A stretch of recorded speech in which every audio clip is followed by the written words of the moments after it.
Hello students, welcome back to Magnet Brains, जो कि आपको देता है 100% फ्री एंड क्वालिटी एजुकेशन और जहां पर आपको किसी भी कोर्स के लिए एक या दो लेक्चर्स के बाद एक भी पैसा देने की जरूरत नहीं है। तो मैं हूं आदर्श तिवारी, ये है हमारी पूरी टीम और हम आपसे बोल रहे हैं हम होंगे कामयाब। कहां पर? अपने एग्जाम्स में। अगर आपने हमारे सारे वीडियोस देखे और उनको वैसे ही फॉलो किया जैसे कि हम आपको गाइड कर रहे हैं तो हम लोग कहां तक पहुंच चुके थे। तो हम अपनी बुक आर.डी. शर्मा को सॉल्व कर रहे हैं एंड यहां पर हम अलजेब्रा ऑफ वेक्टर्स चैप्टर पे पहुंच चुके हैं, जहां पर हमने components of vector in 2 dimension देख लिया है और कैसे रिप्रेजेंट करते हैं वेक्टर्स को, ये सारी चीजें समझ ली हैं। ठीक है, तो हम कर रहे हैं क्या? अलजेब्रा ऑफ वेक्टर्स को सॉल्व। एंड अब हम आ चुके हैं कहां पर? Components of vectors in 3 dimension. तो अगर आपने इससे पहले के सारे वीडियोस देखे हैं तो बहुत अच्छी बात है। अगर आपने नहीं देखे हैं तो इससे पहले के सारे आर.डी. शर्मा के एंड एनसीईआरटी के वीडियोस देखिए, जिसको आपके लिए लेकर आ रही शिवानी मैम, और वहां पर वो सारे कॉन्सेप्ट्स आपको करवा रही हैं एंड क्वेश्चन सॉल्व करवा रही हैं। ठीक है, तो उन सारे वीडियोस को देख के जब आप यहां पर आओगे तो आपको सारी चीज समझ में आएंगी आसानी से। तो यहां पर क्या बोल रहा है? Components of vector in 3 dimension. 3 dimension में आपको कंपोनेंट सबसे पहले समझने हैं वेक्टर के। तो यहां देखो भाई, अगर वेक्टर है आपके पास और उसे कंपोनेंट्स आप समझ रहे हो 3 डायमेंशन में, तो उसमें कोई दिक्कत परेशानी की बात नहीं है। यहां पर 3 डायमेंशन मतलब आप कैसे बनाओगे? एक एक्सिस ये है आपके पास, एक ये है, एक ये बाहर आ रहा है। ठीक है, ये हो गया आपका एक्स एक्सिस, ये हो गया आपका वाई एक्सिस, ये हो गया आपका जेड एक्सिस। ठीक है, अलग अलग भी लेते हैं जनरली, इसको एक्स भी ले लेते हैं कई बार, उसको जेड और वाई अलग अलग ले लेते हैं। ठीक है, आपको जैसा लेना आप वैसे लो। 3 डायमेंशन आपको समझ में आ रहा है। ये तीसरा डायमेंशन जो है किधर पर है भाई? ये एक्स और वाई एक्सिस तो इस बोर्ड के प्लेन पर है। जो तीसरा डायमेंशन है वो कहां है? तो वो ऐसे बाहर निकला हुआ है, इन दोनों पर परपेंडिकुलर। ठीक है, तो अगर हमें अब वेक्टर्स को रिप्रेजेंट करना है 3 डायमेंशन में, तो उसका मतलब है कि ये वेक्टर कहां पर आ रहा होगा? तो अगर मैं यहां पर एक बनाऊं क्यूब,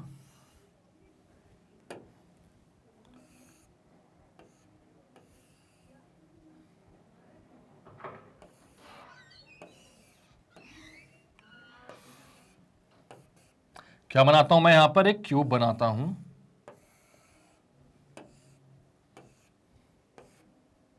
ठीक है, तो जो ये पॉइंट है, जो बाहर निकला हुआ पॉइंट है ना, जो मतलब कि इससे बाहर आ रहा है, अगर आप थोड़ा सा देखोगे तो ये पॉइंट जो है,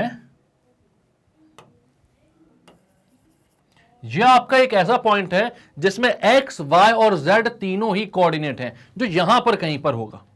ठीक है, एक्स एक्सिस ये है, वाई एक्सिस ये है, जेड एक्सिस बाहर आ रहा है, तो ये पॉइंट यहां पर कहीं पर है। इसमें आपके तीनों कोऑर्डिनेट्स हैं, एक्स, वाई एंड जेड। ठीक है, तो अगर किसी वेक्टर को आपको 3 डायमेंशन में रिप्रेजेंट करना है तो आपको पता है कि उसको कैसे करते हैं। तो आई कैप होता है एक्स एक्सिस का यूनिट वेक्टर, जो एक्स एक्सिस के डायरेक्शन को रिप्रेजेंट करता है। जे कैप होता है वाई के लिए और के कैप होता है जेड के लिए। तो यहां पर आप बोल सकते हो इसके कोऑर्डिनेट्स, इसका वेक्टर एक्स आई कैप प्लस वाई जे कैप प्लस जेड के कैप। अगर इसके कोऑर्डिनेट्स हैं एक्स, वाई एंड जेड, तो इसको आप रिप्रेजेंट करोगे कुछ इस तरीके से, एक्स आई कैप प्लस वाई जे कैप प्लस जेड के कैप। ठीक है, और यहां पर भी सारी चीजें आप वैसे ही करते हो जैसा कि आप 2 डायमेंशनल में करते हो। मतलब कि मैं क्या बोलता हूं, इसका अगर मैं बोलता हूं ये कोई वेक्टर ए है, ठीक है, जिसको आप एक्स आई कैप प्लस वाई जे कैप प्लस जेड के कैप से रिप्रेजेंट कर रहे हो, तो मॉड ऑफ ए वेक्टर क्या होगा? तो इसका जो मैग्नीट्यूड है वो हो जाएगा x square plus Y square plus Z square. अगर आप यहां पर देखोगे तो ये एक्सिस जो है, ये एक्स एक्सिस से कितनी डिस्टेंस पर है, वाई एक्सिस से कितनी डिस्टेंस पर है, जेड एक्सिस से कितनी डिस्टेंस पर है, तो वो है एक्स, वाई एंड जेड पर दूरी पर। ठीक है, अब इसका मैग्नीट्यूड निकालने जाओगे आप, तो एक्चुअल में आप देखोगे कि इसका मैग्नीट्यूड आप निकालने के लिए ये आपके पास होता है क्या? इसका परपेंडिकुलर, और ये होता है इसका बेस। ठीक है, तो अगर आप बेस देखोगे तो बेस जो आ रहा है वो किस पर आ रहा है? वो आ रहा है आपके ZX प्लेन पर। ठीक है, Z एंड X प्लेन पर इसका बेस आ रहा है। ठीक है, अब यहां पर अगर ये बेस है तो यहां पर आप बोल सकते हो कि ये कितना है इसका? तो ये वाला पार्ट है X और ये वाला पार्ट है Z। तो बेस कितना आ जाएगा, तो आप बोलोगे इसका नाम देता हूं मैं, ए ओ है, इसको आप दे दो ए और इसका नाम दे दो बी, ठीक है। तो ओबी कितना हो जाएगा, इसका नाम अगर सी दे देते हो आप तो ओबी आप बोलोगे कितना हो जाएगा, तो ओबी स्क्वायर जो है वो एक्चुअल में ट्राइंगल ओसीबी, एक राइट एंगल ट्राइंगल है और उसका हाइपोटेनस है ओबी, ठीक है। तो ओबी स्क्वायर कितना हो जाएगा, ओसी स्क्वायर प्लस सीबी स्क्वायर, यानी कि x square plus Z square. तो ओबी स्क्वायर हो जाएगा x square plus Z square. और अगर मैं बात करूं ए बी स्क्वायर की, ठीक है, तो अब आप यहां पर बोलते हो in triangle O B C, है ना, और अब आते हो in triangle O A B, और अब आप बोलते हो भाई ओ ए स्क्वायर। ओ ए स्क्वायर की बात करते हो जो कि हाइपोटेनस है, जो कि एक्चुअल में ओ ए वेक्टर यानी कि ए वेक्टर है, ठीक है, उसका मैग्नीट्यूड है। ये लेंथ जो है ओ ए की, वही तो उसका मैग्नीट्यूड होगा। तो वो कितना हो जाएगा, तो in triangle O A B आप बोलोगे ये परपेंडिकुलर है, ये कैसा ट्राइंगल बन रहा है, ऐसा ट्राइंगल है भाई, एक बाहर निकला हुआ, ठीक है। तो यहां पर आप क्या बोलोगे कि ओ ए स्क्वायर जो होगा वो किसके इक्वल होगा, तो वो होगा a b square plus o b square.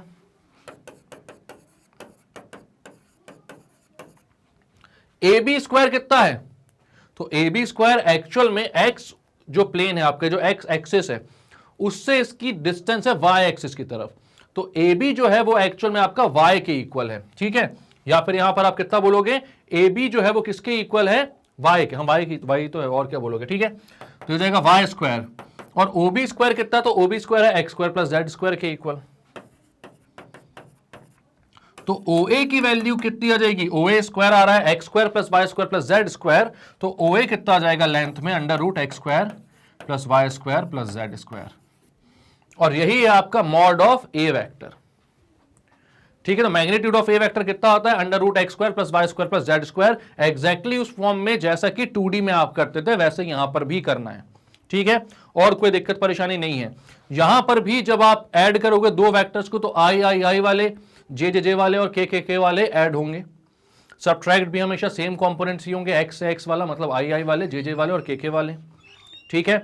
Scalar को मल्टीप्लाई करोगे किसी वेक्टर ए में, तो वो उसके अंदर के सारे कंपोनेंट्स में उतना ही मल्टीप्लाई होगा। मतलब मैं क्या बोल रहा हूं कि अगर मैं बोलता हूं ए वेक्टर है x i plus y J plus Z के, तो एम ए वेक्टर हो जाएगा M x i plus M Y J cap plus M Z के कैप, ये हो जाएगा आपका एम ए वेक्टर। तो क्लियर है आपको सारी चीजें। यहां पर आपको बोला गया कि ए वेक्टर अगर x i plus y J plus Z के है, तो एम ए वेक्टर हो रहा है एम एक्स आई कैप प्लस एम वाई जे कैप प्लस एम जेड के कैप के इक्वल, ठीक है। यहां पर वही सारी प्रॉपर्टीज लगेंगी जो 2D में काम करती थी। तो अब जब क्वेश्चंस करेंगे हम, तो उसको कुछ नया नहीं सोचकर चलना, यही सोचना कि इससे पहले जो सारी चीजें सीखी हुई हैं वही यहां पर 3D में हो जाएंगी। भाई एक और कंपोनेंट बढ़ जाएगा, वो कंपोनेंट कौन सा है, के कैप, ठीक है, इजी बात है। आओ भाई आते हैं यहां पर। तो अब बोल रहा है यहां पर question, if ABC have position vectors 2 0 0 0 1 0 0 0 2 show that triangle ABC is isosceles। अब ट्राइंगल ABC को बोल रहा है आइसोसेलेस है, तो हम सबसे पहले ट्राइंगल बनाते हैं यहां पर।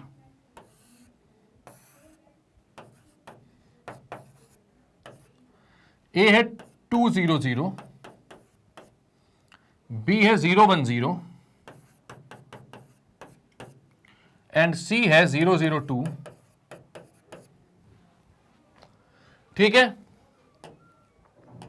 अब यहां पर बताना है कि AB, AC और BC में से कोई दो वेक्टर्स इक्वल होंगे, ठीक है। तो यहां पर आपके पास है भाई 2 0 0 0 1 0 और 0 0 2, तो इसको मैं लिख सकता हूं एक, इसको अगर मैं A वेक्टर बोलता हूं, इसको मैं B वेक्टर बोलता हूं और इसको C वेक्टर बोलता हूं, तो A वेक्टर हो जाएगा 2i कैप, B वेक्टर हो जाएगा 1j कैप, C वेक्टर हो जाएगा 2k कैप। बिकॉज बाकी सारी चीजें तो कैसी हैं, बाकी सारी चीजें तो आपकी 0 है, यानी कि ए की बात कर रहा हूं तो ए में 2 0 0 आ रहा है, मतलब कि सिर्फ x वाला कंपोनेंट है, बाकी दोनों तो 0 हैं। यहां पर सिर्फ j वाला कंपोनेंट है y वाला, बाकी दोनों 0। यहां पर k वाला कंपोनेंट है, बाकी दोनों 0। ठीक है, तो अब आइसोसेलेस ट्रायंगल बनाने के लिए आपको कोई भी दो साइड्स इक्वल चाहिए। ठीक है, तो आप यहां पर बोलते हो कि अगर मैं बात करता हूं ए बी वैक्टर की, तो ए बी वैक्टर कितना हो जाएगा, ए बी वैक्टर हो जाएगा 2i कैप, मतलब बी से ए को माइनस करना पड़ेगा ना आपको, तो आप बोलोगे बी वैक्टर माइनस ए वैक्टर, क्योंकि बी जो है वो आपका हेड है और ए जो है वो क्या है, टेल है। हमेशा आप क्या करते हो, हेड माइनस टेल करते हो, तब जाकर आपका पोजीशन वेक्टर आता है। ठीक है, तो b माइनस ए करना पड़ेगा, b is 1 j and a is 2i, तो ए बी वैक्टर हो जाएगा j cap minus 2i cap. अब मैं निकालता हूं b c vector, b c vector कितना हो जाएगा भाई, b c vector c minus b करना पड़ेगा, तो हो जाएगा 2k cap minus j cap. अब मैं निकालता हूं a b b c c a vector निकालता हूं। ठीक है, तो सी ए वैक्टर कितना हो जाएगा, डायरेक्शन कैसी भी हो उसकी, हमें तो आइसोसेलेस देखना, मतलब मैग्नीट्यूड से मतलब है लास्ट में। सी ए वैक्टर कितना हो जाएगा, तो सी ए वैक्टर हो जाएगा भाई a माइनस सी, मतलब 2i माइनस 2k। अब मैं क्या करता हूं, ए बी बी सी और सी ए के मैग्नीट्यूड्स निकालता हूं। ठीक है, तो आप बोलोगे mod of a b vector,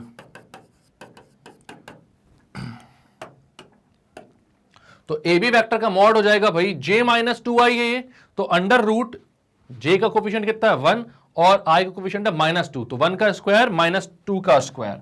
ठीक है, तो आप बोलोगे अंडर रूट 1 स्क्वायर प्लस -2 का स्क्वायर, तो हो जाएगा √5, 2 का स्क्वायर इज 4, 1 का स्क्वायर इज 1। ठीक है, इसके बाद आप बोलोगे B C 2k minus j है, तो अंडर रूट 2 का स्क्वायर प्लस -1 का स्क्वायर। ठीक है, x i plus y j है अगर, तो x square plus Y square करोगे ना, यह आ जाएगा अंडर रूट 2 का स्क्वायर प्लस 1 का स्क्वायर, ये भी आ जाएगा √5, मतलब आइसोसेलेस तो हो गया। दो साइड्स कैसे आ रहे हैं, मॉड दो साइड्स के मैग्नीट्यूड कैसे आ रहे हैं, इक्वल आ रहे हैं। सी ए का भी मैग्नीट्यूड देख लेता हूं भाई, तो सी ए का मैग्नीट्यूड कितना हो जाएगा, तो सी ए का मैग्नीट्यूड हो जाएगा 2i माइनस 2k, मतलब कि under root 2 square plus 2 square, under root 2 square plus 2 square, यानी कि अंडर रूट 8, 4 प्लस 4 8। अब यहां पर आपको साफ साफ दिख रहा है कि दो साइड इक्वल हैं और तीसरा साइड इक्वल नहीं है, मतलब A B is equals to B C, therefore triangle A B C is isosceles.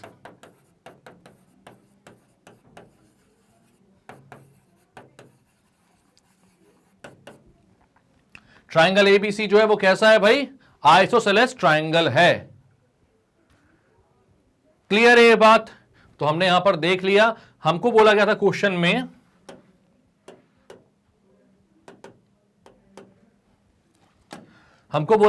में, कि if A B C have position vectors 2 0 0 0 1 0 and 0 0 2 show that triangle ABC is isosceles. तो हमने सबसे पहले तो इनका पोजीशन वेक्टर निकाल ली भैया, ये हो गया 2i कैप, ये हो गया 1j कैप और ये हो गया 2k कैप। उसके बाद देखा ए बी वैक्टर का पोजीशन वेक्टर क्या आएगा, बी सी का क्या आएगा और सी ए का क्या आएगा। तो हमने देखा कि उनके जो भी पोजीशन वेक्टर आ रहे थे, अगर उनका मैं मैग्नीट्यूड निकालता हूं तो ए बी और ए सी जो है वो इक्वल, ए बी और बी सी जो है वो इक्वल आ रहे हैं, मतलब कि दो साइड्स का मैग्नीट्यूड सेम है, यानी कि आइसोसेलेस ट्रायंगल है। क्लियर है बात, क्लियर करके आगे बढ़ते हैं अपन। तो नेक्स्ट क्वेश्चन क्या बोल रहा है भाई, तो नेक्स्ट क्वेश्चन बोल रहा था two vectors ji and 3i minus j plus 4k represent sides AB and AC respectively of triangle ABC. Find the length of the median through A. तो ये दो बार आया हुआ क्वेश्चन है भाई, देखो कैसे कर पाओगे, लेंथ ऑफ द मीडियन आता है क्या इसका आपका। तो सबसे पहले ट्राइंगल बनाओ एक, उसके बाद आपको समझ में आएगा कि एक्चुअल में इसमें क्या करना है। तो अपन लोगों ने मीडियन सब बनाया हुआ है, निकाला हुआ है पहले। मैं इसको ए पॉइंट, हाँ ठीक है, इसको बी पॉइंट, इसको सी पॉइंट बोलता हूं, ठीक है। अब एक मीडियन यहां से पास करते हैं, यहां पर वो आपको पता है कि वो क्या करती, तो इक्वल पार्ट्स में डिवाइड करती इसको, ठीक है। मान लो कि मैं यहां पर बोलता हूं कि ए वेक्टर जो है वो ओरिजिन पर है। मान लो अगर मैं बोलता, एक चीज मैं बता रहा हूं आपको, तो ये अगर ओरिजिन पर होता तो आप बोलते कि भाई ये ओरिजिन है, ये बी वेक्टर को बी वेक्टर बोल दो, ये सी वेक्टर बोल दो, ठीक है। मतलब इसको मैं पूरा ए बी वेक्टर और ए सी वेक्टर बोल देता हूं, ठीक है।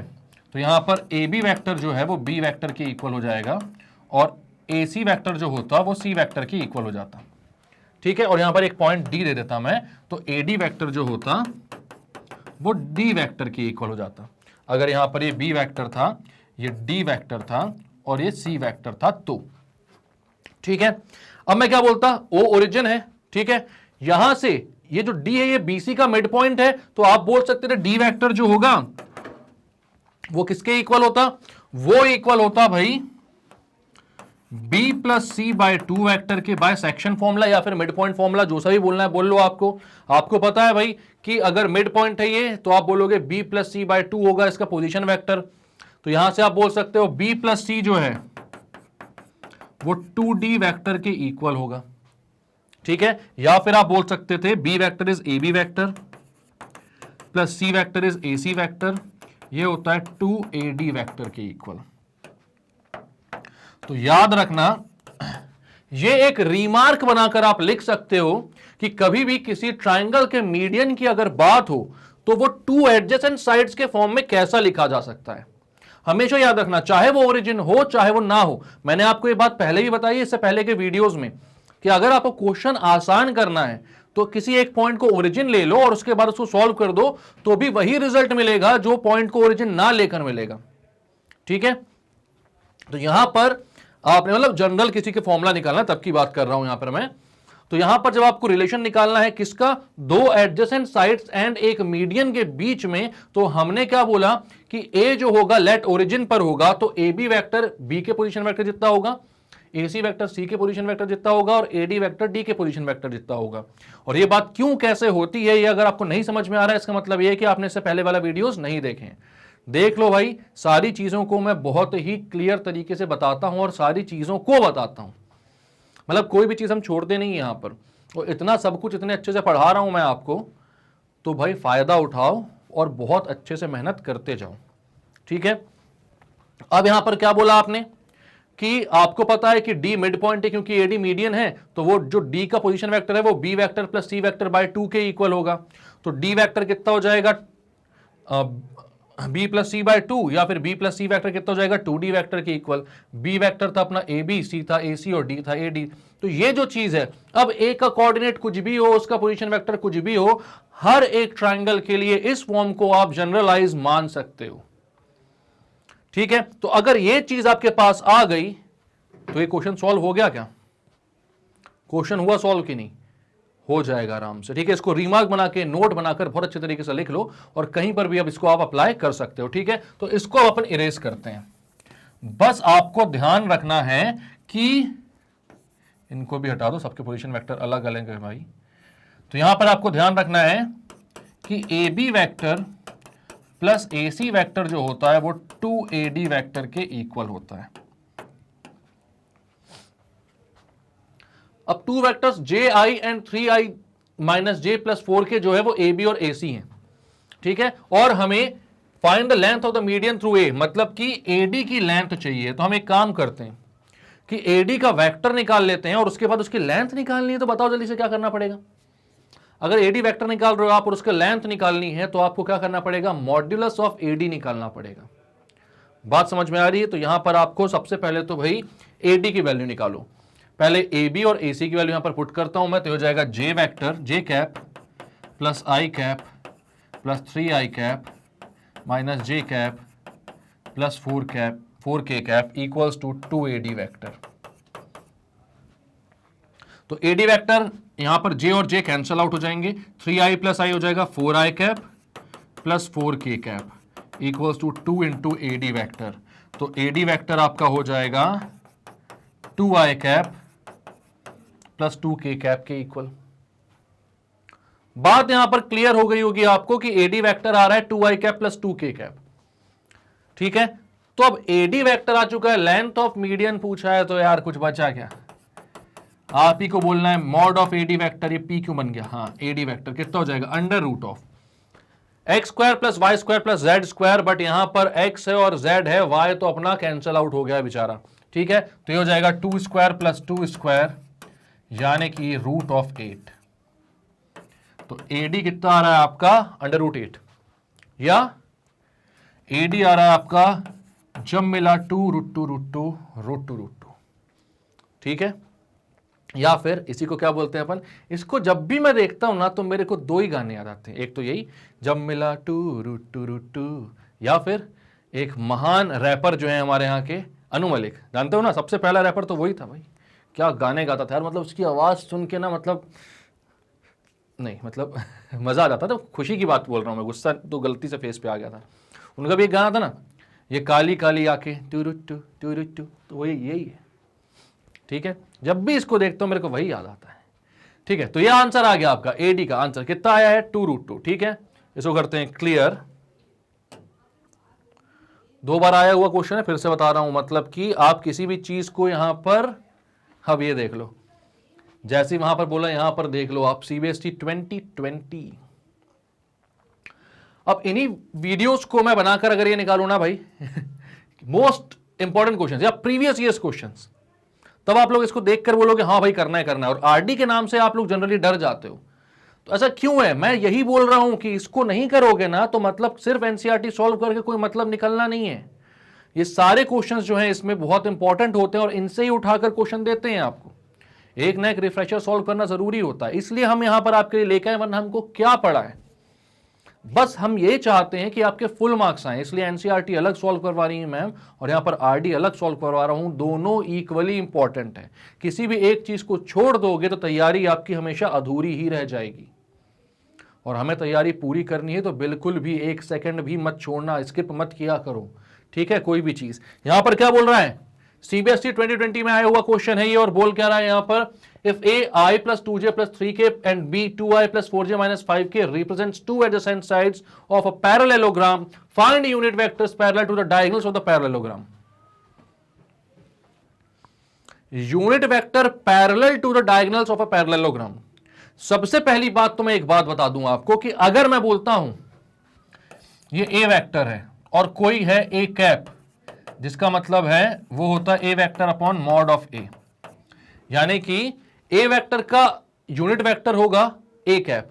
और हमेशा याद रखना कि भाई ये A वेक्टर है आपका और एक यूनिट मॉड्यूलस के साथ ये है आपका A कैप,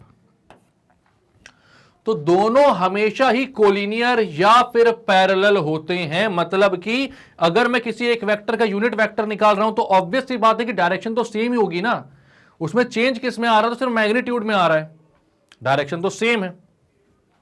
तो याद रखना किसी भी वेक्टर का यूनिट वेक्टर हमेशा उससे कोलिनियर या फिर उससे पैरेलल ही कहलाता है, या फिर उसकी सेम डायरेक्शन में कहलाता है। यहां पर क्या बोल रहा है, find unit vector parallel to the diagonals, मतलब कि जो भी वेक्टर आएगा उसका यूनिट वेक्टर निकाल लोगे ना, तो जो यूनिट वेक्टर आएगा वही आंसर होगा unit vector which is parallel to the given vector ठीक है।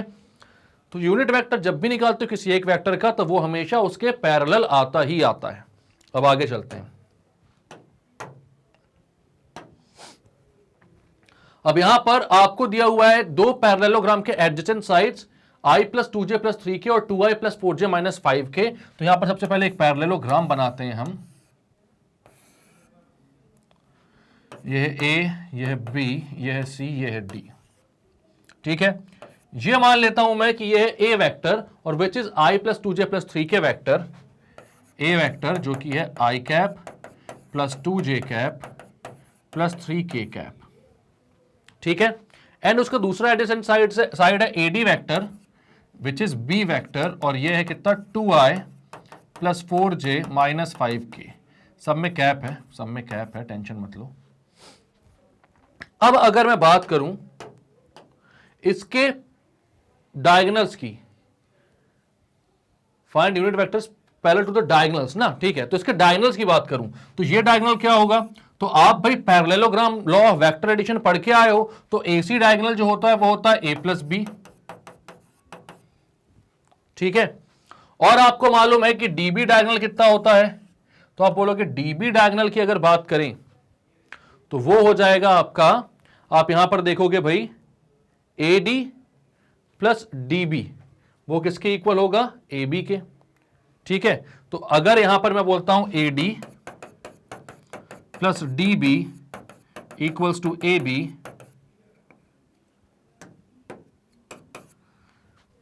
AD प्लस DB, बीच में DD पॉइंट आ रहे हैं, मतलब एक का हेड दूसरे के टेल के बराबर है, तो AB वेक्टर आएगा, बिल्कुल सही है। ठीक है, AD वेक्टर कितना है, तो वो है B vector, plus DB vector कितना है, तो DB वेक्टर है आपका, आपको पता नहीं हो तो डायगोनल है। ठीक है, और AB वेक्टर कितना है, वो है A वेक्टर। तो DB वेक्टर किसके इक्वल आ जाएगा, तो वो आ जाएगा A vector minus B vector के इक्वल। ठीक है, तो DB वेक्टर कितना आएगा, A vector minus B vector. तो DB आपके पास आ गया बाय ट्रायंगल लॉ, यहां पर लिख देना बाय ट्रायंगल लॉ। यहां पर triangle law of vector addition लग रहा है, एक का हेड दूसरे के टेल के साथ जुड़ा हुआ है, तो ये वाला लॉ लगेगा। क्लियर है बात। अब यहां पर मैं बात करता हूं कि DB वेक्टर है A vector minus B vector के इक्वल, और AC वेक्टर है कितना, A vector plus B vector के इक्वल। तो पहले AC वेक्टर निकालता हूं, तो A वेक्टर कितना है, वो है I plus 2J plus 3K। पहले तो इसको लिख दूं A vector plus B vector, तो ये हो जाएगा I vector I cap plus 2J cap plus 3K cap, plus B vector कितना है, तो B वेक्टर है आपका 2I plus 4J minus 5K, 2I plus 4J minus 5K। तो आई वालों को ऐड कर लो, तो भाई I प्लस 2I कितना हो जाएगा, 3I, 2J प्लस 4J हो जाएगा 6J, 3K माइनस 5K हो जाएगा माइनस 2K। तो AC वेक्टर आ रहा है 3I plus 6J minus 2K vector. ठीक है, अब आपको DB वेक्टर निकालना, तो DB वेक्टर कितना है, DB वेक्टर है आपके पास A माइनस B, तो A माइनस B कैसे निकालोगे,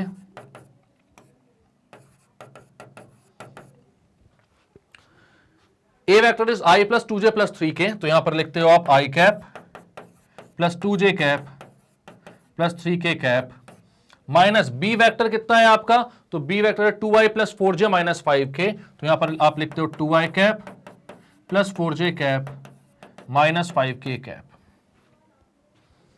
अब सब्ट्रैक्ट करते हैं हम सबको, तो हो जाएगा I minus 2I minus I cap plus 2J minus 4J minus 2J cap plus 3K minus 5 minus minus 5K, मतलब कि प्लस 5K, तो हो जाएगा 8K कैप।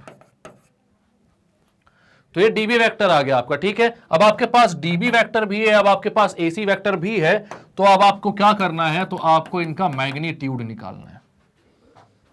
मैग्नीट्यूड, तो मैग्नीट्यूड ऑफ AC वेक्टर कितना हो जाएगा, तो अंडर रूट ऑफ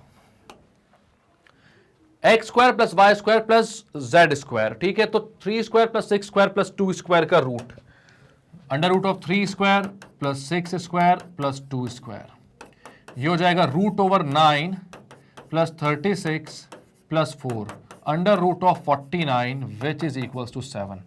तो मैग्नीट्यूड ऑफ AC कितना आ रहा है, AC डायगोनल जो आ रहा है वो रूट मतलब 7 का आ रहा है। ठीक है, इसका मैग्नीट्यूड AB का कितना आ रहा है, 7। और अब आपको निकालना है BD का मैग्नीट्यूड। BD का मैग्नीट्यूड क्या हो जाएगा भाई, तो पहले तो लिखता हूं BD का magnitude under root 1 square plus 2 square plus 8 square. ठीक है, तो हो जाएगा 1 square plus 2 square plus 8 square, 1 square is 1 plus 4 plus 64, तो ये आ रहा है अंडर रूट ऑफ 69। ढंग की वैल्यू नहीं आ रही है वाली, इससे पहले वाली ढंग की वैल्यू आ रही थी, बट ये BD का स्क्वायर नहीं आ रहा है। ये आ गया अपने पास रूट 49, 7 हो गया, यहां पर भी कुछ ढंग का आता तो मजा आता, नहीं ये रूट 69 आ रहा है। तो BD का मैग्नीट्यूड कितना आ रहा है, रूट 69, मतलब BD आप बोलोगे अंडर रूट 69 के इक्वल। ठीक है, और ये कितना होगा 3 इंटू सॉरी इसको मैं लिखता हूं अगर 3 इंटू, तो ये हो जाएगा 23, कुछ भी नहीं होने वाला, ये वैसे का वैसे ही रहेगा। ठीक है, और AC कितना आ रहा है, तो AC आ रहा है 7। AC का मैग्नीट्यूड 7 है और BD का है अंडर रूट ऑफ 69। क्लियर है क्वेश्चन। तो क्या क्या किया आपने यहां पर, तो हम देखते हैं। आपसे बोला गया था इफ A is this and B is this represents two adjacent sides of a parallelogram, दो पैरेललोग्राम के दो एडजेसेंट साइड्स को ये रिप्रेजेंट करते हैं। तो बोल रहे हैं find unit vectors parallel to the diagonals of the parallelogram this. ठीक, अभी तो सिर्फ मैग्नीट्यूड निकाला है आपने, ठीक है, अभी तो यूनिट वेक्टर निकाला ही नहीं है। तो चलो यूनिट वेक्टर पैरेलल, अभी तो अच्छा हुआ एक और बार क्वेश्चन पढ़ लिया मैंने। अभी आपने सिर्फ मैग्नीट्यूड निकाला है।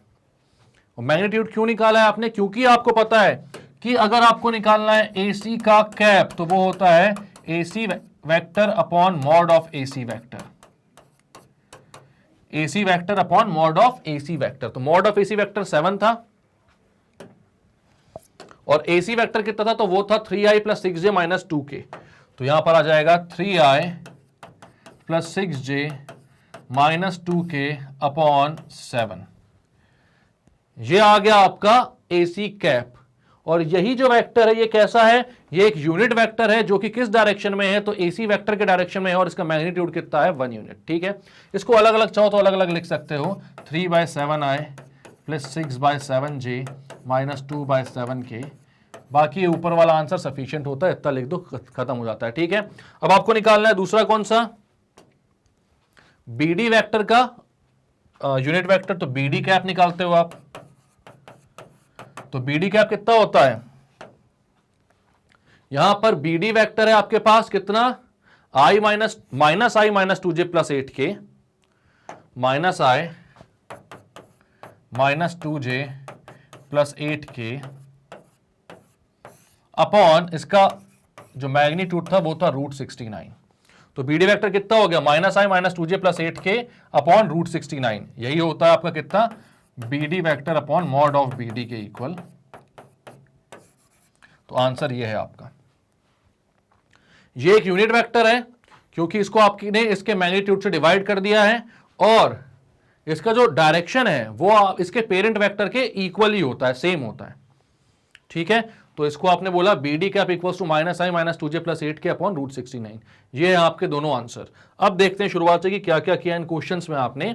तो क्वेश्चन में आपको बोला गया था भाई कि दो एडजेसेंट साइड्स हैं पैरेललोग्राम के, i plus 2j plus 3k और 2i plus 4j minus 5k।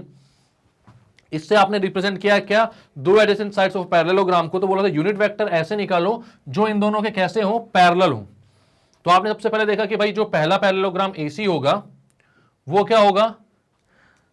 अच्छा DB वेक्टर है ना, दूसरा में BD बोल दिया क्या? हाँ, ये DB वेक्टर है, D से B की तरफ है। ठीक है, तो आपने बोला AC ये हो गया, DB ये हो गया।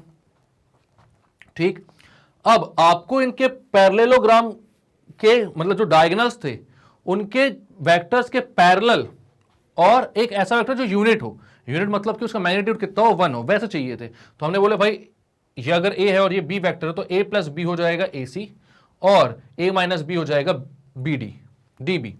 ठीक है, तो वो आपने बना दिया। यहां पर आपने देखा भी DB A माइनस B क्यों होगा? बाय ट्रायंगल लॉ से। उसके बाद आपने दोनों की वेज मतलब दोनों की जो मैग्नीट्यूड थे, सॉरी दोनों का जो वेक्टर था वो रखा। कौन सा? A वेक्टर और B वेक्टर। पहले AC में A प्लस B किया, दोनों को ऐड किया तो 3i plus 6j minus 2k आया। उसके बाद आपने DB में A माइनस B किया, दोनों को सब्ट्रैक्ट किया तो minus i minus 2j plus 8k आया। फिर दोनों का आपने मैग्नीट्यूड निकाला, मैग्नीट्यूड निकाला यहां पर √x² plus y² plus z² से, और फिर वेक्टर को मैग्नीट्यूड से डिवाइड कर दिया तो आपके पास आंसर आ गया। क्लियर है ये बात?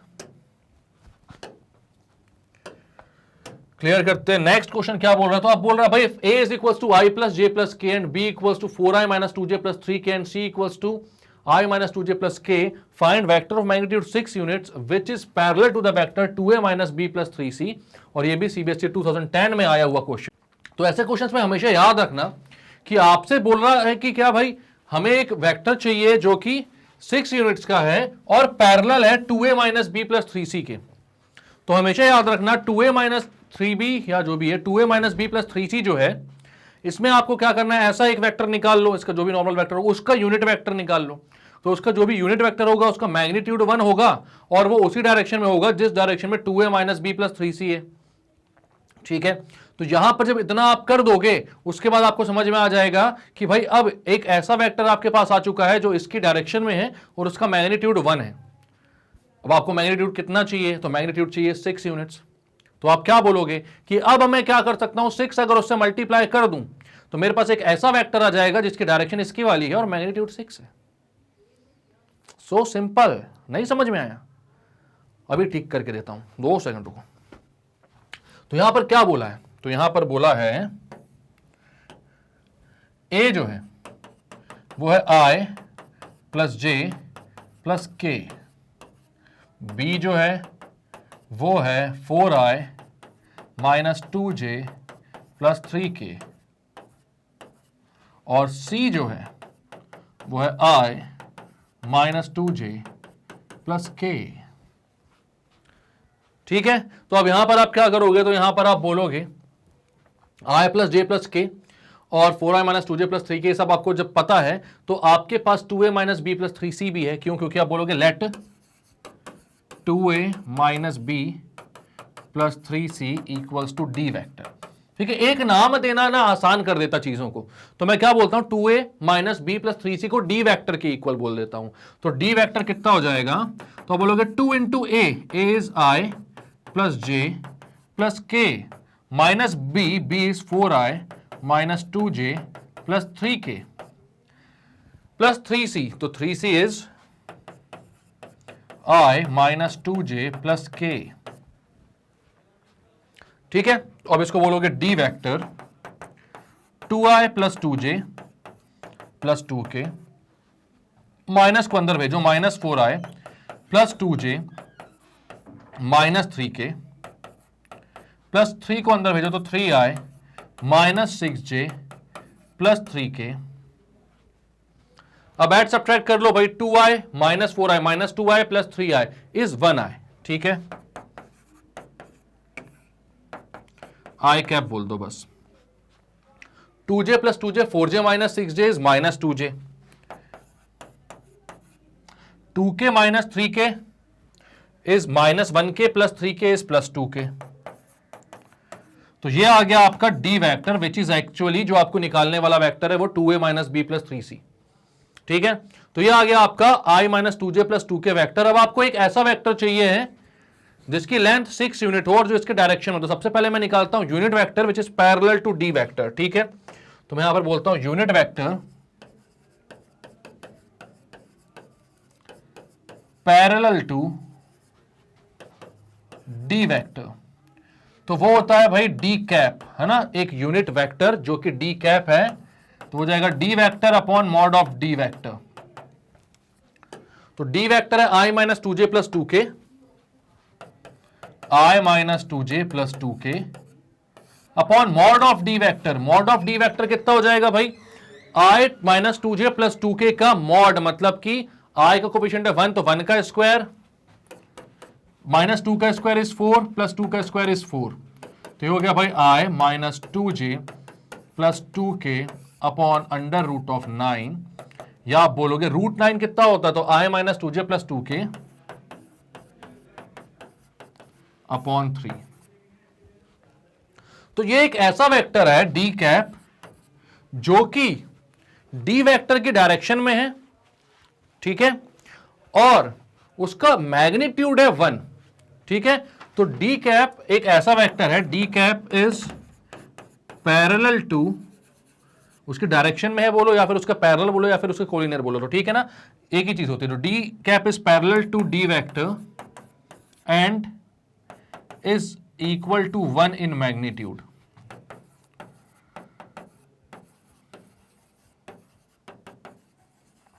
ठीक है, तो आपको एक ऐसा वेक्टर चाहिए जिसका मैग्नीट्यूड कितना हो, 6 का हो और वो डी कैप के पैरेलल हो। ठीक है, तो अब आप बोलोगे therefore a vector parallel to D vector and equal to 6 units in magnitude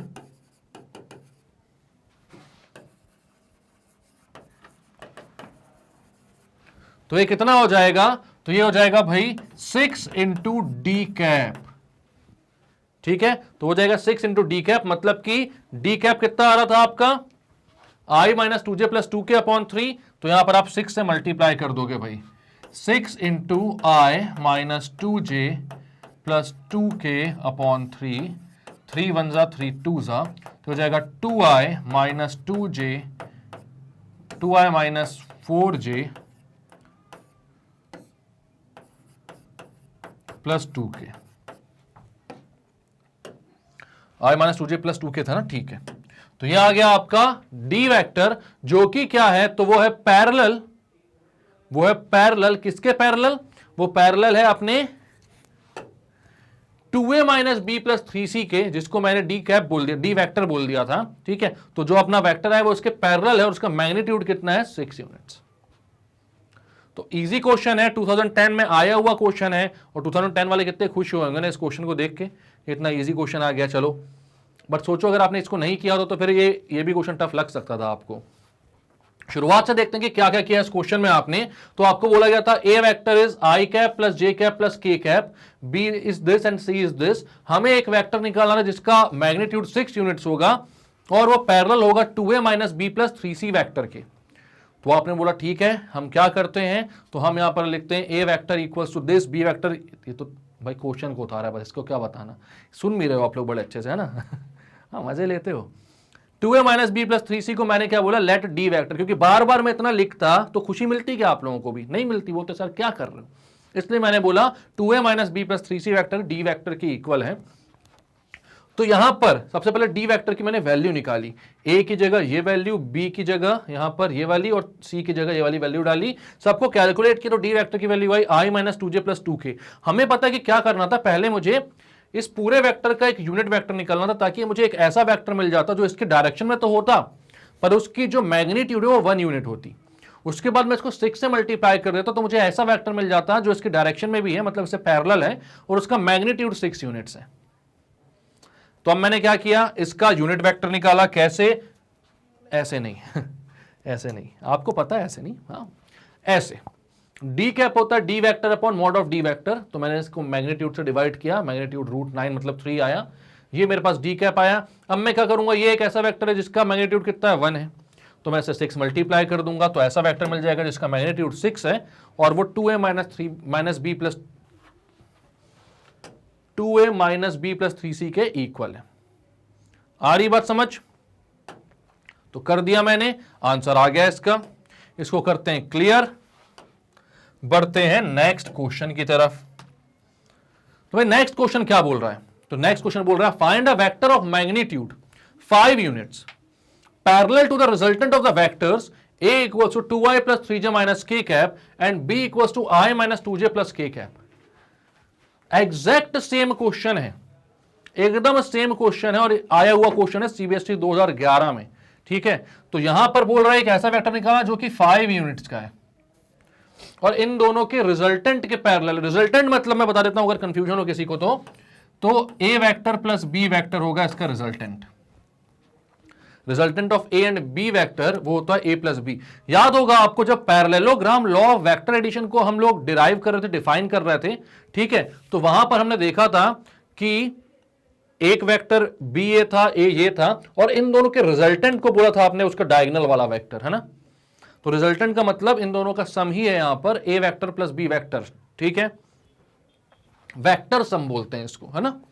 तो यहां पर ए वेक्टर प्लस बी वेक्टर इन दोनों को आपको ऐड करना है और उसके बाद आपको क्या करना है, आपको एक ऐसा वेक्टर निकालना जो इन दोनों के रिजल्टेंट के डायरेक्शन में हो बट उसका यूनिट 1 हो, मतलब कि इन दोनों का रिजल्टेंट का यूनिट वेक्टर। उसके बाद उससे 5 मल्टीप्लाई कर देना तो आपका आंसर आ जाएगा एक ऐसा वेक्टर जिसका मैग्नीट्यूड 5 यूनिट्स होगा और वो इन दोनों के डायरेक्शन में होगा। बात समझ में आ रही है। तो इतना सब कुछ समझने के बाद आपको यह भी समझ में आ गया होगा कि मैं आगे क्या बोलने वाला हूं। क्या मुझे कोई बता सकता है कि मैं इसके आगे क्या बोलने वाला हूं? सही समझे, इसके आगे मैं बोलने वाला हूं कि ये क्वेश्चन है आपका असाइनमेंट। तो अभी 2 मिनट के अंदर इसका आंसर मुझे निकाल कर बताइए कि कौन सा वेक्टर ऐसा आ रहा है जो कि ए और बी के रिजल्टेंट वेक्टर के डायरेक्शन में या उसके पैरेलल है और उसकी जो मैग्नीट्यूड है जो उसका वो है भाई 5 यूनिट्स। बात क्लियर है ना? ठीक है, चलो तो इसको क्लियर करते हैं। नेक्स्ट क्वेश्चन क्या बोला था, 2 vectors j plus I and 3i minus j plus 4k represents sides AB and AC respectively of triangle ABC. Find the length of the median through A. काफी इसका थोड़ा सा सुनेला सा नहीं लगता है? मतलब j plus I and 3i minus j plus 4k। अगर आप लोग मीम्स वगैरह देखते हो और मूवीज भी देखते हो तो इस क्वेश्चन का भी आंसर देना कि थोबड़ा सुनेला सा नहीं लगता क्या, कौन सी मूवी का डायलॉग है तुम्हारा थोबड़ा बड़ा सुनेला सा लगता है। बहुत ही फेमस मूवी है और मीम्स की दुनिया की बादशाह मूवी है वो। मीम्स में तो उसके मतलब मीम्स ही चलते रहते हैं बस, और एक नंबर मूवी, उसको देख के मजा आ जाता है। थोड़ा थोड़ा सा ट्रिविया भी। अब ना जैसे इससे पहले मैंने वारे न्यारे पूछा था आपसे, तो वारे न्यारे का मतलब होता है चांदी चांदी होना, मतलब कि खतरनाक, उसकी मतलब बहुत अच्छी। चांदी चांदी का मतलब तो समझ गए होगे ना अब यार मतलब उसका बहुत भला हो गया, बहुत अच्छा ही अच्छा हो गया उसके साथ, ऐसा। ठीक है, तो यहां पर अब आपसे पूछ रहा हूं मैं कि थोड़ा थोड़ा सुनेला लगता है ना, ये कौन सी मूवी का डायलॉग है, ये भी बताएं मुझे।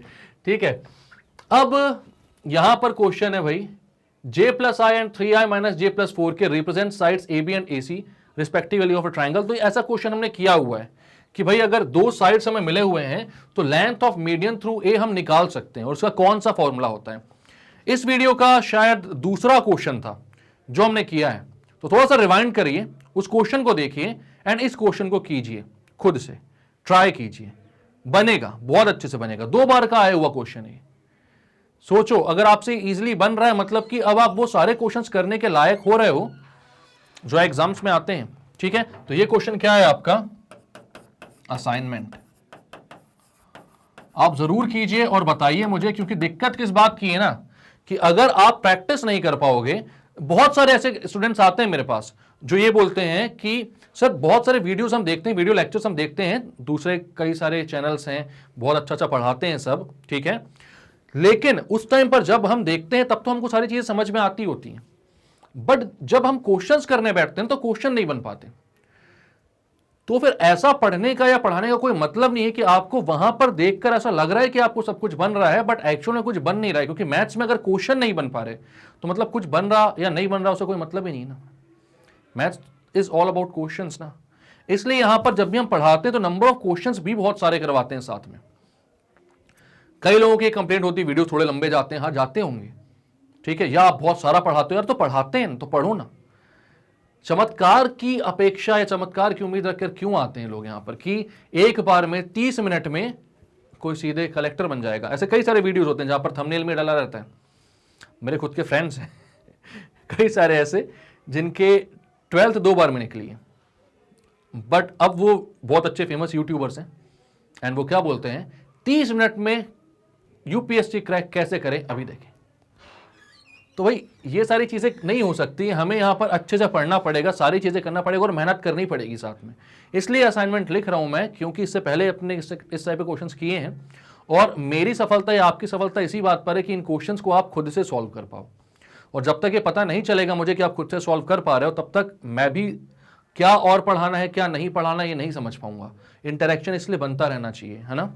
तो यहां पर आपको क्या करना है, इस क्वेश्चन को सॉल्व कीजिए और आंसर दीजिए मुझे कि इसका आंसर क्या आ रहा है। नहीं आ रहा तो ये बताइए कि नहीं बन पाया, तो इसको अगले किसी वीडियो में हम लोग डिस्कस कर लें। आगे चलते हैं।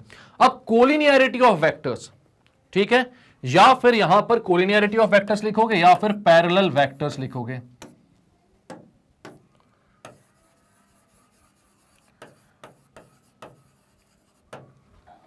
ठीक है, 2 vectors A and B are parallel,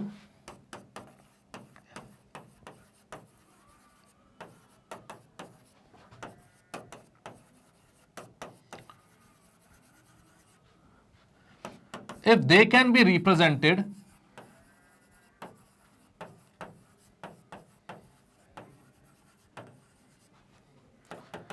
in the form of A is equals to lambda B, A vector is equals to lambda B vector, where lambda is any scalar, ठीक है।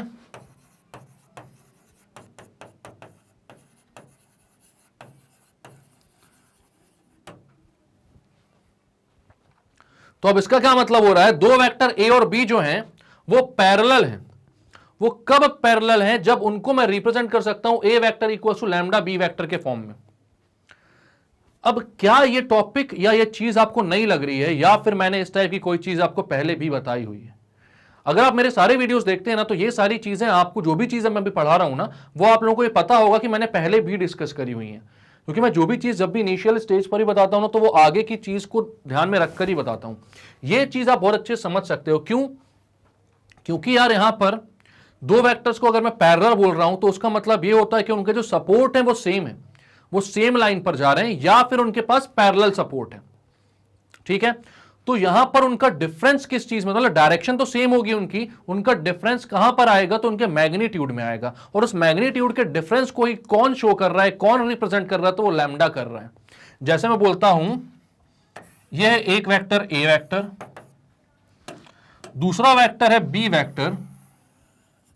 ठीक है, दोनों कैसे हैं, कोलिनियर है या पैरेलल है, क्योंकि एक ही सपोर्ट पर आ रहे हैं। ठीक है, तो यहां पर ये ए वेक्टर है, और इस वेक्टर को मैं बोल सकता हूं, बी वेक्टर को m into A vector, because direction तो सेम है, उसमें चेंज किस चीज में आ रहा है, बस सिर्फ और सिर्फ उसके मैग्नीट्यूड में। तो मैं उसको अगर मैग्नीट्यूड को मल्टीप्लाई कर दूं उतना जितना की चेंज है, तो बी वेक्टर मुझे मिल जाएगा। याद है ना इस बात को, जब हमने वहां पर स्केलर को मल्टीप्लाई किया था किसी वेक्टर के साथ, तब हमने ये बात डिस्कस करी हुई थी, ये वाला फॉर्मूला भी बताया हुआ है आपको मैंने। तो याद रखना कि a vector equals to lambda B vector अगर मैं कहीं पर लिख रहा हूं, तो उसका मतलब है कि ए एंड बी जो है वो पैरेलल वेक्टर्स हैं, या फिर उनको आप कोलिनियर वेक्टर्स भी बोल सकते हो।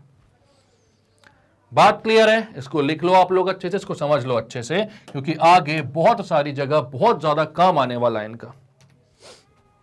आगे चलते हैं। अब क्या बोल रहा है, two non zero vectors A and B are collinear if, spelling mistake है या फिर कुछ और है इसका मतलब, इसका मतलब भी बहुत इंपॉर्टेंट है। और अगर आप लोगों ने मेरे इससे पहले के सारे वीडियोस देखे हैं, और सेट्स, रिलेशंस एंड फंक्शंस की भी वीडियोस क्लास 11th और 12th दोनों में देखे हैं, तो आप जानते हो कि इस इफ का मतलब क्या है। और अगर आप इफ का मतलब नहीं जानते हो तो जानना चाहिए, क्योंकि अगर क्वेश्चन कहीं पर इस तरीके से आ गया तो आप लोग फंस जाओगे। इफ का मतलब होता है, इसको हम कब लिखते हैं, जब इसका मतलब होता है implies that and implies by. ठीक है, implies that and implies by, मतलब कि ये जो होता है ये होता है ये, यानी कि इस साइन का मतलब जानते हो आप, इफ एंड ओनली इफ भी बोलते हैं क्या इसको।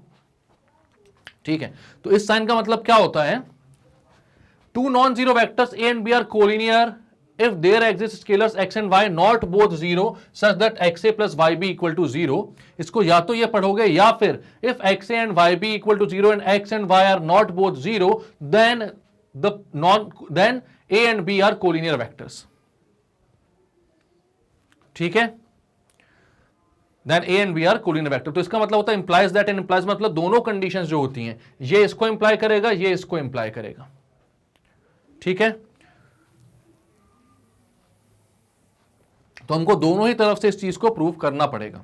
ठीक है, इसलिए यहां पर इफ का बहुत गहरा मतलब हो जाता है एक छोटे शब्द का। तो अब यहां पर मैं क्या बोल रहा हूं, two non zero vectors A and B are collinear if there exist scalars x y not both zero such that x A plus Y B equal to zero. तो यहां पर आप बोलोगे if A and B are parallel और collinear,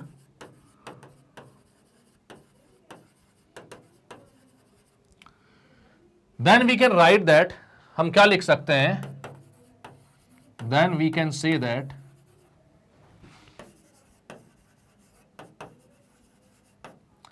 a equals to lambda b vector। ठीक है, lambda b को यहां पर ले आओ, a minus lambda B vector equal to हो जाएगा जीरो। अब क्या करेंगे भाई यहां पर, तो अब क्या करेंगे, तो यहां पर आपको समझ में आ रहा है कि a वेक्टर का कोफिशिएंट तो यहां पर कुछ दिख नहीं रहा है, तो यहां पर आप क्या बोल देते हो, इसको बोल देते हो 1, और प्लस आप बोलते हो माइनस का lambda into B vector equal to zero. अब आप क्या बोलते हो, यहां पर क्या चाहिए आपको, एक्स ए प्लस वाई बी ना, तो एक्स को आप बोलते हो 1 एंड वाई को आप बोलते हो लैम्डा माइनस का लैम्डा। तो हो जाता है भाई कितना, x a vector plus Y b vector. बात आ रही है समझ? तो यहां आपने क्या बोला कि बात आ रही है समझ, ठीक है। उससे पहले क्या बोला, उससे पहले ये बोला कि आपको दो नॉन जीरो वेक्टर्स दिए हुए थे ए एंड बी, और बोला था कि वो कोलिनियर होंगे अगर दो स्केलर एक्स और वाई जहां पर दोनों जीरो नहीं है वो वहां पर हैं, एग्जिस्ट करते हैं, और X A plus Y B equal to zero हो रहा है तब। तो मैंने बोला कि अगर भाई दो वेक्टर्स कोलिनियर है तो a equals to lambda B vector होता है, लैम्डा बी वेक्टर को यहां पर लेकर आए तो ए vector minus lambda B vector हो गया। आपने बोला ए का कोफिशिएंट 1 है और बी का कोफिशिएंट माइनस लैम्डा है, माइनस लैम्डा को y बोल दो और 1 को x बोल दो, तो X A plus Y B equal to zero का फॉर्म आ गया। क्लियर है बात, ठीक है। अब यहां पर क्या है, इसका उल्टा भी प्रूव करना है कि अगर x A plus Y B equal to zero है तो भाई ए और बी कैसे होंगे, कोलिनियर होंगे। तो मैं बोलता हूं इफ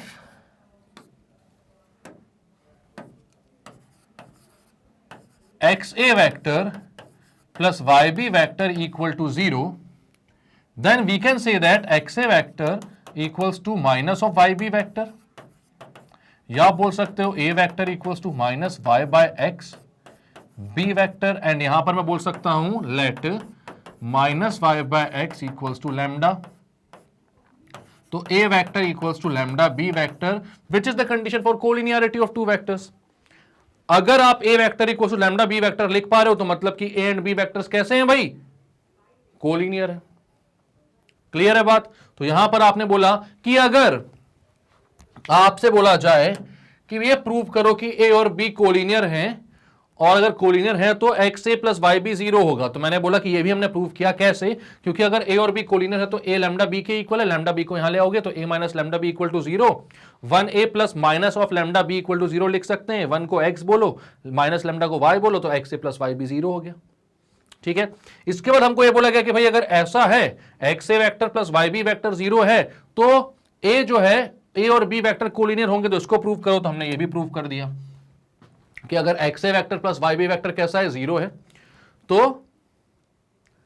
भाई ए और बी कोलिनियर होंगे। कैसे किया, तो वाई बी को वहां पर भेजा, एक्स को उसके नीचे भेजा, तो माइनस वाई बाय एक्स दोनों स्केलर थे, उन दोनों को एक ही स्केलर लैम्डा बोल दिया, तो ए इक्वल टू लैम्डा बी हो गया। और ये कौन सी कंडीशन होती है, जब ए और बी कैसे होते हैं, कोलिनियर या फिर पैरेलल वेक्टर्स, ठीक है। तो क्लियर करते हैं इसको, नेक्स्ट क्वेश्चन पर चलते हैं। तो अब क्या बोल रहा है, theorem number 2, if A B are any two non-zero non-collinear vectors and x, y are scalars, then xa plus yb equal to 0 implies that x equals to y equals to 0। तो अब ये जो क्वेश्चन है, ये implies that का sign होता है ना, याद रखना, implies that है, और अगर इधर पे भी होगा तो implies that and implies by का साइन होता है, उल्टा सीधा एक समान हो जाता है उस केस में, है ना। यहां पर सिर्फ क्या है कि अगर ऐसा है तो ऐसा होगा, ठीक है। मतलब कि if A and B are two non zero non collinear vector, वो नॉन कोलिनियर है, मतलब कि A equal to lambda B आप नहीं लिख सकते हो, ठीक है, नॉन कोलिनियर वेक्टर्स। तो आप यहां पर बोलोगे एक्स और वाई स्केलर्स हैं, तो अगर ऐसी कंडीशन आप लिख रहे हो तो इसका मतलब है कि एक्स और वाई दोनों कैसे होंगे, जीरो के इक्वल होंगे, ये आपको बताना है। तो आप बोलते हो if A and B are non collinear,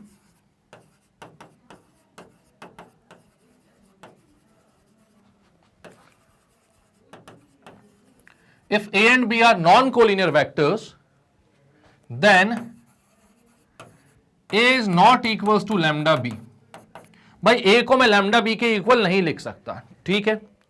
अब मैं बोलता हूं, ठीक है, let xa vector plus yb equal to 0 is true, ये ट्रू है, ठीक है, where x not equal to 0 and y not equal to 0, x और y दोनों 0 के इक्वल नहीं है, ठीक है, ये ट्रू है, और x और y 0 के इक्वल नहीं, मैं ऐसा बोलकर चलता हूं।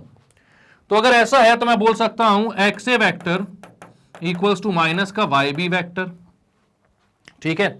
x को इसके नीचे लेकर जाता हूं तो a वेक्टर हो जाता है minus y by X b vector. इसका क्या मतलब हो जाएगा कि ए वेक्टर जो है उसको मैं माइनस वाई बाय एक्स, ये क्या एक स्केलर है ना, तो मैं बोलता हूं let minus Y by X equals to lambda, तो ए वेक्टर को मैं बोल सकता हूं lambda B vector, means A and B are collinear. भाई अगर A को मैं लैम्डा B वेक्टर के इक्वल लिख पा रहा हूं तो A और B तो कोलिनियर हो गए ना, हो गए कोलिनियर। ठीक है, तो अगर कोलिनियर हो गया तो भाई क्वेश्चन ही गलत हो गया, शुरुआत जो करी हमने वही गलत हो गया। ठीक है, ये जो है if A and B are non collinear then ऐसा हम लिख ही नहीं सकते, बट हम ऐसा लिख दिए, और अगर लिख दिए तो भाई क्या हो गया, ये दोनों कोलिनियर हो गए। तो आप यहां पर क्या बोलोगे, which contradicts that the fact